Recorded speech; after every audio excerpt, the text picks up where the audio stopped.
ba jeune tout on a kobima parti politique té nekolanga lundi mutaboso banda désobéissance civique nga trésor kimbuke na zui mégaphone na bimili banda pour dire aux jeunes to tia elikete na ba politiciens ba tindeli ba tuna ba entreprise qui croyait que bakoka ko sibisa ndeko Félix Tshisekedi touche au Kabila Simbisie au Kabila yemoko atikala ki même pas kotinda Lambert Mende PDG na société moko mais Félix Tshisekedi de c'est nini comment on appelle le sous José Makila José Makila José Lesson Babomi développement Congo pour que ce soit hôtel. Moi quand j'ai écouté ça caméra kolobango na leli habi moi si nangaza le pango na Paris na bise na koko comme na Paris tena la hôtel il faut na soit un hôtel il y a deux niveaux na soit moi crédit na ça j'ai même parlé avec le président de la République tant solo là na président de la République c'est que le président de la République déjà sont maintenant à combien de niveaux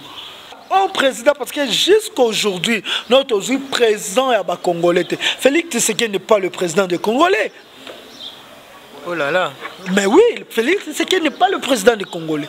C'est le président de la République démocratique du Congo et non des Congolais. Un président des Congolais, c'est celui qui dort pour les Congolais bazala, malam il se réveille pour les Congolais bazala malam. Kabila était le président de la République démocratique du Congo. A télévision ba mai na ba ville. Ma propos ils ont engagé que yo maman na banga te. Première fois ya bangai. Obanga soko banga seko ya banga lisune bisante. Mais je l'ai dit ba tutu babi que notre trésor king oloba yo te muto tsenga monoko na monoko na. Les propos tenus dans l'émission n'engagent que Trésor King Bukele Kolo Congo. Félix Tshisekedi n'est pas le président des Congolais. Il est le président de la République démocratique du Congo. Et on veut avoir un président des Congolais. Un président comme ça que les Congolais va vivre bien. Un président comme ça, la tête non, bon moni, tel pour le monde qui n'est pas le président du Congolais, ça fait mal. Hein? Quelqu'un qui arrive au pouvoir n'a aucun projet. Okosunga Congolais ça nini à se retrouver. Par contre, à comme il y a un projet Kabila. Au Kabila tika na 5 chantiers parce que le projet il y a 1500 maisons ça va projet Bitakour avec l'époque de Kabila. Félix babandi ce que c'est quitté le projet Kabila. Et pourquoi tout ça qu'on a pouvoir on a dit qu'on a voté les changements.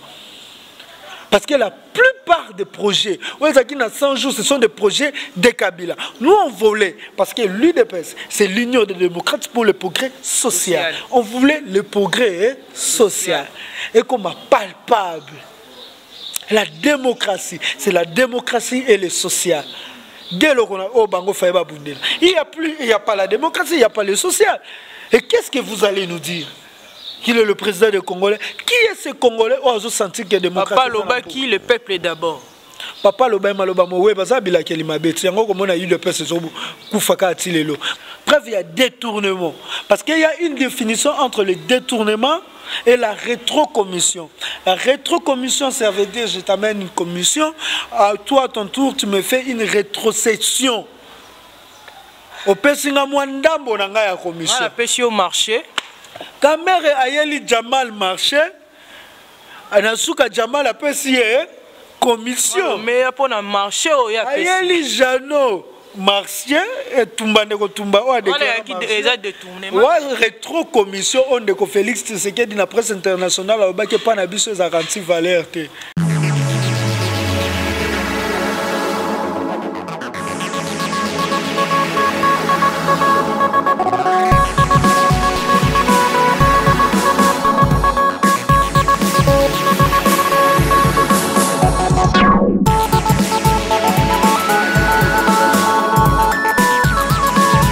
Bonjour, bonsoir, Mbote Nabino, Bayeno Soboko Landabiso, Nangela ya Enulu Télévision, Pena Humanité Live Télévision, Wabino Idriss Yamassini, Lolo Mopandi Sango, Liboso Nabino, Pona Kosola Nabino, Maïmatali politique ya Mboka. Vraiment, ça fait quelques temps, en République démocratique du Congo, Tori Kosolola, Makambo Etali Mboka Nabiso, Pambaete, Toana Mwaba Nungu, na ba institution Ebele, Makambo Ezali vraiment Ebele ya Kosola. Lelo, Nande Konangai, Trésor King, Mokolo Mboka, mais ko décortiquer un peu politique ya mboka koyeba place nini oyo ba fa ezali eloko nini ezo sengela il faut to bongisa oyo eloko nini ko sengela il faut to sala po mboka na biso ekende liboso na kopesa déjà invité na ngai Mbote Trésor King Mokolo Mboka boni basango. Yenge matondo ingeta na bana Congo nyoso bana mama Congo bana nzambi mpungutu lendo bana a Congo mongali nzakumba bana mvunzi mukulu tango na loba bongo la kisana sangisi mboka nyoso Congo ekomi mboka moko Congo eko kende na beki Congo eko kende na morgue donc to ekomika mukie ekota na porte à morgue soki ekotika na morgue désespoir ke kola mukalisusu yango to ko senga nzambe atelemisi ya biso Congo biso nde ba réanimation en Congo effort au peuple à kosala nde kosala Congo est réanimé et telema parce que yango to ko telemisa peuple noka ki kulutu papa mola kisinzela honoré Ngwanda baki désobéissance civique ezai loko to ko belela on na Congo tango Jantini Ngobila alobi moto na moto asala Israël alobi o alingi makambo na eta sala Israël na ye esengeli biso pe to sala Israël na biso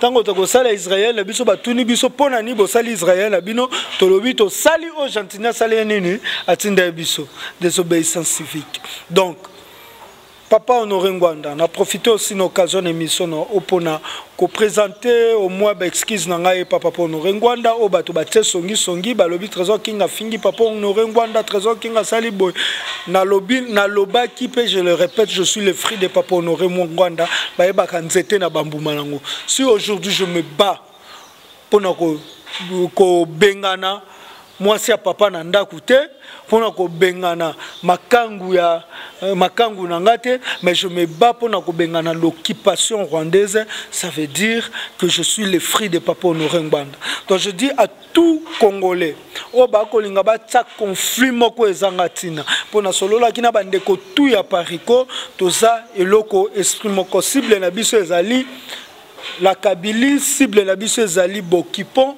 cible na biso ezali be traître o ba trahir mboko Congo cible na biso ezali Papa Honoré Ngwanda te cible trésor king Bukele ezali à par côté merci pe na ba o ba ko sa ba propagande mabe pona ngai ba o ba ko comme n'importe quoi pour dire que trésor king a senga ki ba $100 a fêté anniversaire et donc ici mutu taka $100 ce $100 comme odo ki sanga mutu na temps oyo et bongo $6000 o ba ka ba corrompre nga pona ki na ngambo wana taka 6000 na $100 et donc singa mutu merci pour ba $100 na bine do ki sa mutu merci to boya pe wapi soko zui ba bien de ki so mutu merci ka pour ba $100 na et donc il s'est monté l'équipe à $6000. Mais na kati yo maloba te trésor king kolanda o malamu pe na bokebi nyonso par rapport makambo uti koloba awa leo to kosola mwa makambo ezali na mituna vraiment ya mutu ya kotuna yo mais kolanda o malamu elobi ke yo ba $100 ozwaka te ba proposer ba $6000 bango babi ba $100 po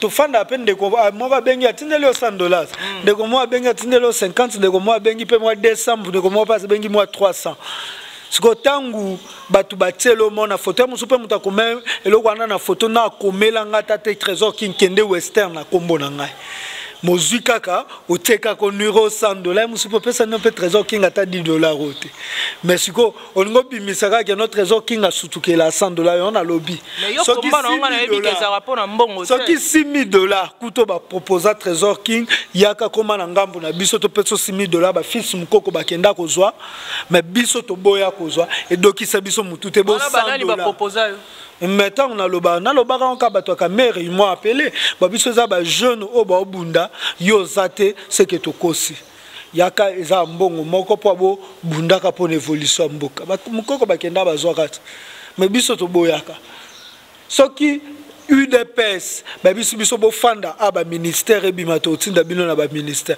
Aujourd'hui nous avons les amis journalistes ba kenda na ba ministère. Natanga ba kombo na banga te ba papika moi si ba aimé ba fio nyonso ba komba ba conseiller na ba ministère ba misu ba komba ba attaché de presse. Ce qui biso to bima c'est parce que to lingam bokoko. Mais comment na bino ezaki pona ko bengala Kabila yaki comment pona ko longola Kabila to za na régime asika. Mais le président Fachi azana non le président Fachi azana pouvoir a bengsaki bino nyonso boya to sangana po to mema pe mboka na lolenge pe oyo bino boy kolinga na ndenge par rapport ya bino pe ba jeune oyo bozaki tout temps na sima ya opposition pona ko benga na Kabila mais lelo ya zu pouvoir bino bolisu ko sangana na été bokomi koloba oye asali coalition na FCC boko travailler na été ce que combat na bino ekomi susu na pona ni politique eza dynamique comme sabino te soki Félix lobi azaki moninga na biso lelo akomi moyini ya Congo et qu'on a qui ça dynamisme il y a politique que politique est dynamique ndeko toko kende malembe bo comprendre à combattre combat na biso za ki tel Kabila dégage combat na biso za ki congolais azamalamu na mboka na Congo parce que vous avez soutenir bandeko ya Filimbi ya Lusha nasilisa to komaka Kabila dégage tel la Kabili dégage. Il y a une différence entre la Kabylie et Kabila. La Kabylie, c'est un système où ata Kabila les lois koufi, système ana so zakat au bunda kaka. On a demandé la Kabylie est dégagée. Deko Félix Tshisekedi aye, Deko Félix Tshisekedi wa, Deko Félix Tshilombo wa famille Tshisekedi. Je préfère appeler ça comme ça. Aye kulutu. Aïe, tant aïe, tokanisa ki la Kabylie kokende. À quel États-Unis lobby, je vais déboulonner le système dictatorial. Mututoa yokaki. Tant azungi, nzoka tika ba clé en Amérique. Aïe, yemoko atiki ba clé en Amérique. Ti lelo, oui, ba boulos ko ebota oui. Talasko boulos ko eboti oui. Yobi ke ba fungola on a passé. Sko esengi clé moko, eza peuple. Et tellement parce que Ndeko Félix a déboulonné le système dictatorial. C'est à nous le peuple qui a déboulonné le système dictatorial parce que le Ndeko Félix s'est retrouvé dans la même guerre et le système dictatorial, je l'ai dit. Moi non Freddy Obadi Moyindo plutôt Obadi Moyindo a telemi pona bundela peine à Est Mboka Congo ba Bétier Massassi. Paix, sécurité, ou les constitutionnels, l'État appelle ça population, les paix, na sécurité. Mais babomi au bas du Moïse, c'est le système dictatorial qui continue. Donc, mon toit qui sous kolobate. Trésor King a fait une fermeture de l'ambassade de Rwanda. Bakangi Trésor King, bakanga biso, kraka vraiment bon jeep. Quand le fungula, c'est le système dictatorial qui continue. Le président de la République, voilà donc Kabila. Les députés, représentant du peuple, représentant peuple, représentant parti politique, représentant parti politique. Élection, il y a premier vice-président, il y a Assemblée nationale, il y a moto, la police, c'est le même système dictatorial. Parce que tout le système dictatorial, on va paralyser le pays. Le système dictatorial qui continue. Qu'est-ce qui montre que la Kabylie a zali? Dans le système dictatorial, on est Félix Tshisekedi dans sa continuité. Chaque fois, constitution ezali bafoué. To yesikoyo na présence ya la Kabylie ko la kisa Kabila azali. Félix Tshisekedi atindi papa Baba Kyungu babenga ke Baba Kyungu na Lubumbashi. Baba Kyungu atindi ye na ebonga kende ko sa mosala ministre portefeuille aboyi Baba Kyungu ko sala te. Baba Kyungu atia poudre comme au moins so ba peso grade na musande ba tia poudre comme obimise loto na mutu pour inana salité. Poudre bacharaga Baba Kyungu na minito, c'était le 30 juin et le 3 juin que Baba Kyungu a totalisé une année où le président de la République a tenu Moutoukendo, sa ministre portefeuille a bien salate.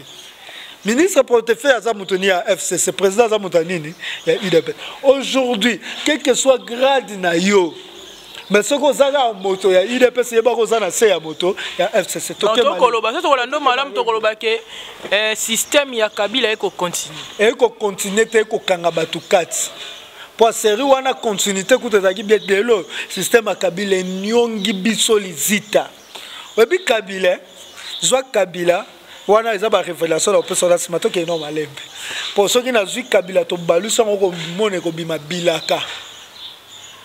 Anagramme de Kabila c'est Bilaka. Et bon on a dit Sabino pourquoi Dieu avait voulu Kabila aza Bilaka pour le peuple congolais. Ako kisa Bilaka te, mais aza Bilaka pour le peuple congolais.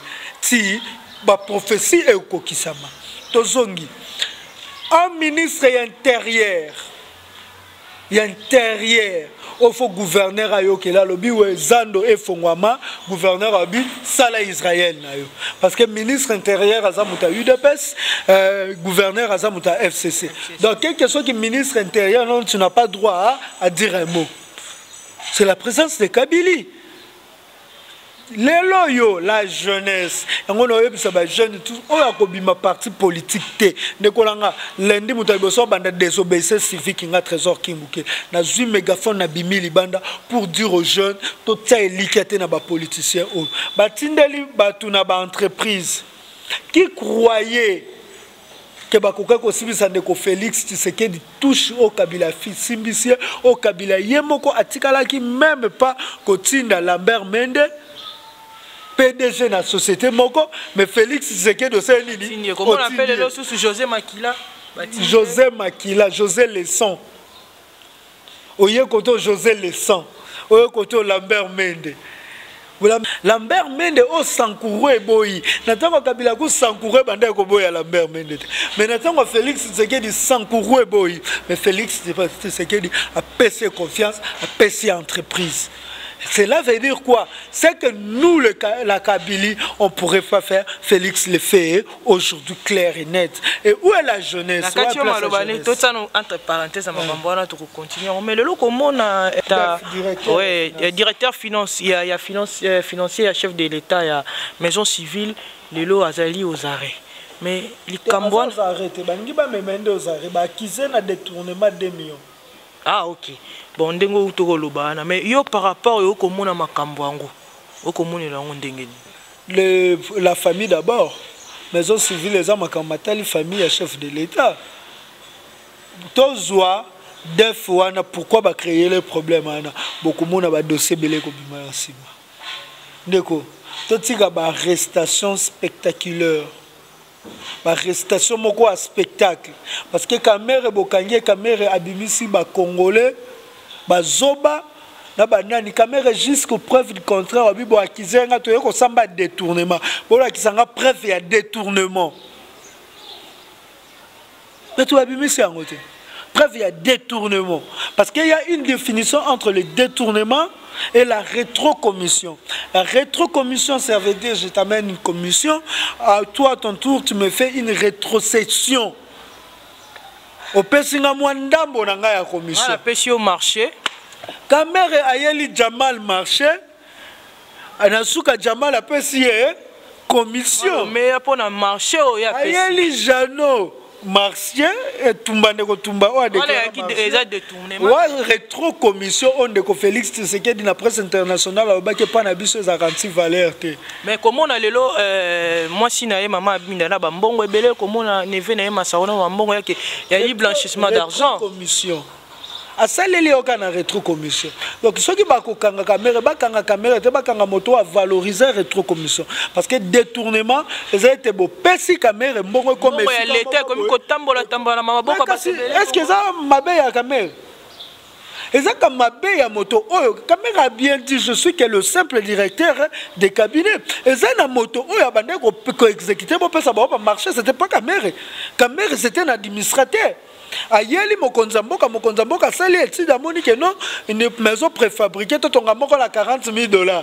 Mais na hiérarchie yanda zali mokonzi parce que yanda zaki coordonnateur il y a 100 jours ça qui est coordonnateur tazali superviseur na ça qui est superviseur chef de l'État à Mexico. Mao je peux azali qui paye comme coordonnateur. Il n'y a pas le mauvais élève plutôt de mauvais maître. C'est le maître qui est mauvais. Ndekolangai. Tokende koto a caméra te po ti so to la kisi dossier a caméra bokomona ke a coincé batuti suka okoka bakolongola détournement bakotsango eloko mususu tozongi na def def soka kokendo zare abimisa pe ba vérité to senga pe dossier yango ezala public boka ba vérité nini bombani banani bako salela mbongo na famille ya nani bako lia mbongo bako linga bakosa def a détourné 2 millions bango balie combien les ventres d'abord le peuple d'abord les familles d'abord yango yo bakola kiseke baza continuité ya Kabila. Kabila qui est Bilaka. Na tango ya Kabila, il fallait Bilaka nyonso oyo mfumu Kimbangu alobaki emonana na misu. Bilaka ezani prophétie non? Babaki toko perdre nyonso. Mais toko sani toko zongi sango. Toko perdre même valeur na biso ba Congolais. Kabila aye alatiti biso manette to moni Bilaka yango kokokisama. Yango soko zukombo Kabila balusi yango komona eza nini Bilaka. Bango ba continuer na continuité ya Bilaka.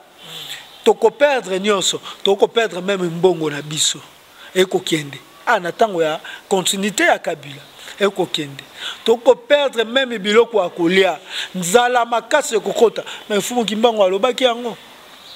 Lokola banzima ki continuité à Kabila. Bilaka wana fesa nini? Emonana. Emonana.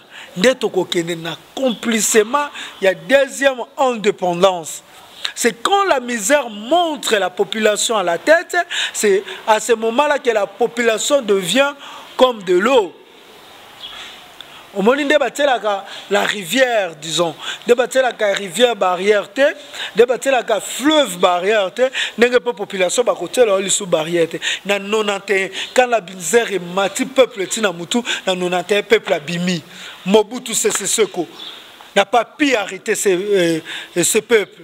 À Keiti, après si multiparti, boyato sangana to sala. C'est la même chose, misère oyo. Parce que bon linga te ko fongola déconfinement, ba ko déconfiner, ba zo linga ba confiner biso po ba bomba na sima confinement. To ebi que dollar ndenge ko tabo. Bo fongola ba entreprise tout.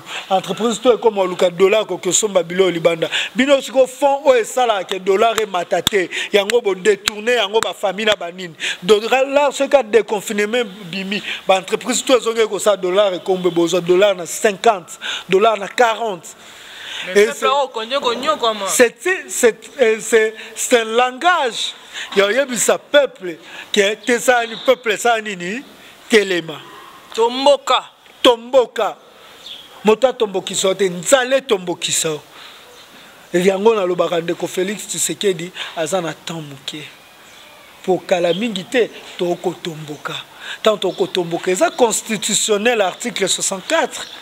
Tant que batu bazui pouvoir bako sala ngo ndenge peuple a singité et singé peuple sa nini a tomboka. Kotomboka wana ya ba bego soulèvement populaire botelemi na luboki mais il faut pas que soulèvement populaire et si quand ce soulèvement populaire et salama les arca na ba dégâts.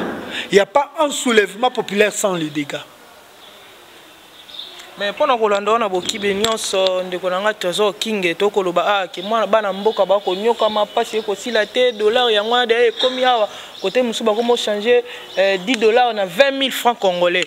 Mais comment on a lobby hier cour constitutionnel a outi ko valider bongo état d'urgence au mokonza mboka alobaka prorogation état d'urgence au mokonza mboka et le cas depuis le mois de mars le lot 2 mois. Mais bauti ko validango le londe komi constitutionnel mais siko tant que bana mboka ba kolela pas 6 ans de ko fonga mate ba boy ko confiner gombeti lelo yo ko mona te ke ba ko pesa penda peuple kanda makasi maintenant ba lisuni peuple ceux qui makambo ko salama et telemisi peuple te to ebiteni liso ko telemisa yango to kanga monokote biso na bino to kanga monokote. Le comité a côté ma mégaphone pour bato to ba fandi butu tango bato balali o monde zaka na tongo bato balamuki nzamba lingio Congo lingio de koko fanda na ndako te telema bunda pour avenir en mboka na Congo. Nous voulons charger cette arme. Munduki ezaka so te kreka mutakanga kwa zaka te zaka na antibalte munduki wana za peuple. Munduki wana zaka soke beti moto akokanga ngwa zate to zasiko munduki wana to kotsa nini na kati to salango parce que des chambres sanganaki et lobby état d'urgence ça nini ekoba sengaki cour constitutionnel de andima to aboya cour constitutionnel a validé yango a commission yango constitutionnel et comme mobeko moto atelemela yango lisusu te.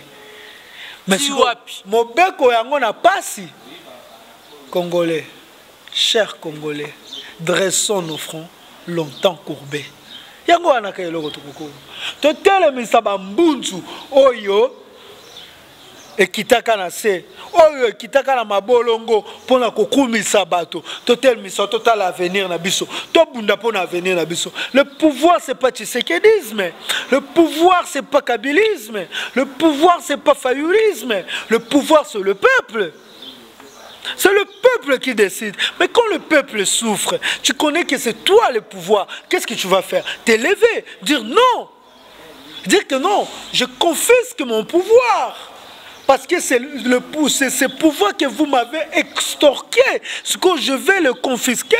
Pour la sanini, la paix sango la moto wa peuple moto akosala en président parce que jusqu'à aujourd'hui notre président est congolais. Félix Tshisekedi n'est pas le président des Congolais.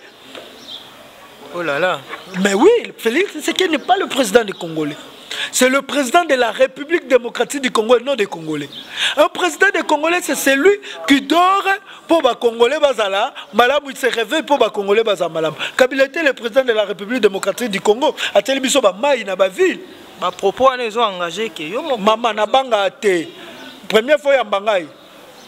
Obanga mais je l'ai dit, que notre trésor qui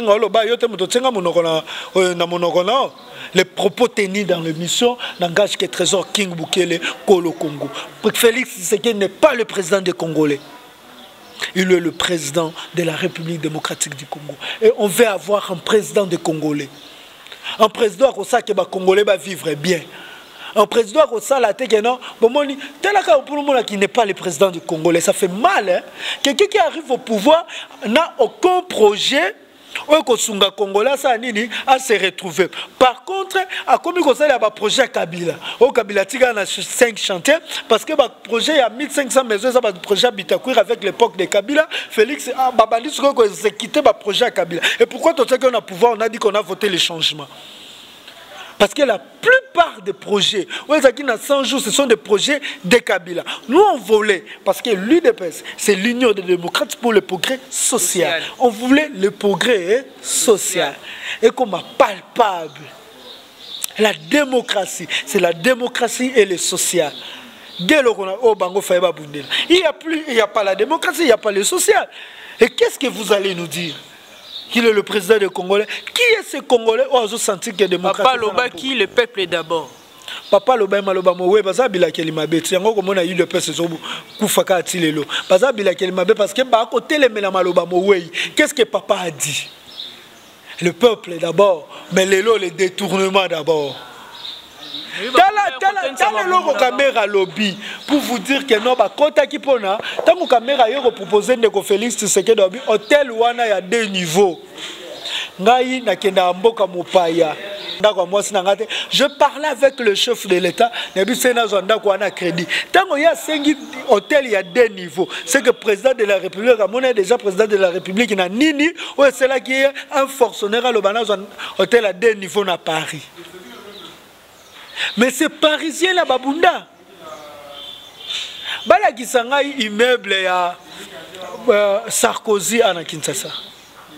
Hôtel Sarkozy na Kinshasa. Bala kisabiso mo. Bala kisabiso hôtel bongo Sarkozy resomba ndaku na Kinshasa. Est-ce que bongo caméra somba ndaku na poto? Kasi kuna pesa ya konde baba ke ba pays ezali développer. Ah ya ngo ba ko linga ko développer Congo te pa ba ke na ba. Problème le ndezo utawana. Kasi bango te. Ba ko linga ko développer Congo te pa ba ke ko somba ka biloko na pays étranger. Na ba pays étranger. Ba ko tangisa bana bango kuna. Ah ba ko tangisa. Ah to ba université banda ba kangi ni kina bandeko. Ba bomi enseignement ba ko pa ba ke tangisa bana ba na mikili poto.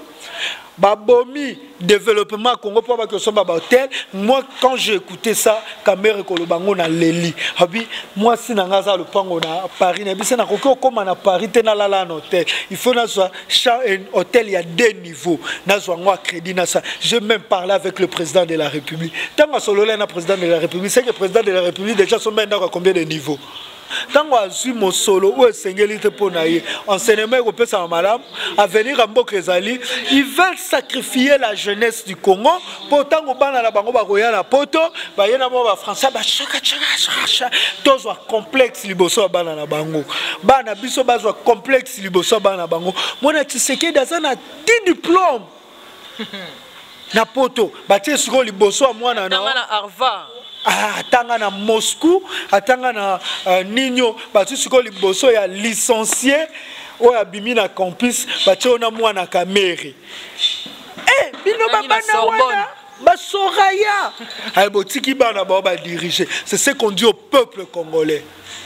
Et là, bomi mboko, bato batangi, bana batanga ba diplôme na bango ko tula na poto. Yoka si tu as trésor king né na Sarabwe. Ngane esika mo bobi singa non, tu sais le fils de Tshisekedi a beaucoup étudié en Europe, il doit être là. Tala, bazano na problème, batande to ça ba papa bango baza pouvoir et bosko ba papa ba longa pouvoir batiki ya biso ba on a pouvoir. Vraiment de côté au king to komi ko kende vers la fin émission na biso vraiment bande ko bokolanda biso bo s'abonner vraiment massivement parce que awande pese bozora ba formation émission à Boé nulle part ailleurs vraiment bandeko ba ko na biso na Paris na Bruxelles bandeko vraiment ba soutenir biso tonton héritier Minimbu place aux aïna biko ko la émission na Bokebi nyonso Gal Maswa Monteka depuis Paris pe ko la émission ndeko Trésor King to mo kende na suka émission hein Clarisse Kengo mama ya diaspora ko landa yo moi lidobana ko suka ko zala nini pona bandeko o balandio na Bokebi nyonso pe basepele makambo koloba lilobana nga ya suka na émission oyo eza boye il y aura pas un politicien na génération o akobongisa Congo ce qui peuple a télémité et le côté mais sous peuple ezate so il n'a pas si autre comme un peuple à télémité et le côté mais c'est sous peuple ezate to linga Congo ko leka ba politicien to linga Congo ko leka ba leader politique ba leader ya résistance tout ça Congo liboso poto bundela Congo.